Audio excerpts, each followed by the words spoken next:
I hate to admit that my first year at Davidson College, during the Southern Conference, and I was a volunteer, but I didn't get to kind of be here again. But a couple weeks ago, one of my former players I coached at Providence, Dickie Simpkins, lives here, and I drove over and had lunch with him, and I told people one of the most impressive things that I've been able to do since I've been in Knoxville, coming over here.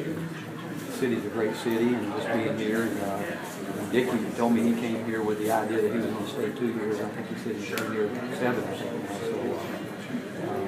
So I was impressed when I came here. What's the, I guess, is there a tougher part when you take over a program that is lacking stability? Is there a tougher part about bringing stability back to a program like that? No, I don't think the stability part is as tough as probably when you come in. It's really trying to start to create the culture that you're trying to implement. And when you do that, there's going to be change for a lot of people that have been doing things differently, and not that one way is better than the other, but we know what we do, how we like to do it, and I do think it's been tough for a group of guys that's had 3 coaches in 3 years.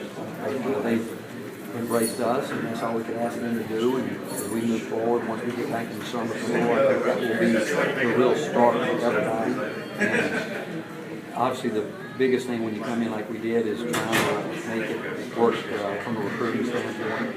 Not only to try to bring guys in that can help you this coming year, but also begin to work with and start laying the groundwork for the future. It's got to be such a new feeling for you, just to be behind the 8 ball during a recruiting season. Well, we've been behind it a lot because we've had a bunch of guys that left for the NBA at times when we weren't. You always try to be prepared, but sometimes you can't be.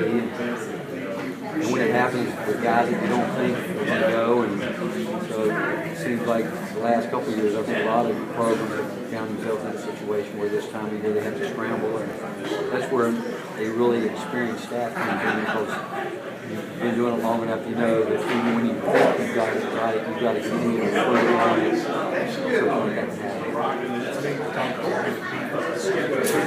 that can happen. Well, no, it is harder because the teams that we like to play, where they are, they could be in series with other programs, and where we are right now, we're real close to hopefully finalizing a 4-year commitment with Georgia Tech. We're real close to having a deal where we're going to play Gonzaga in Seattle. They'll return a game in Nashville. So that's the direction we want to go. We definitely want to I do believe, we believe as a staff, one of the great ways to change the perception of your program would be to play a national schedule. If you want to be a national program, you have to be willing to do that. And so that means we will play. We want to play the best teams we can play. But getting started sometimes is the most difficult part. But once you get good, things get a little bit easier because TV will really get aggressive with you trying to put together some marketing.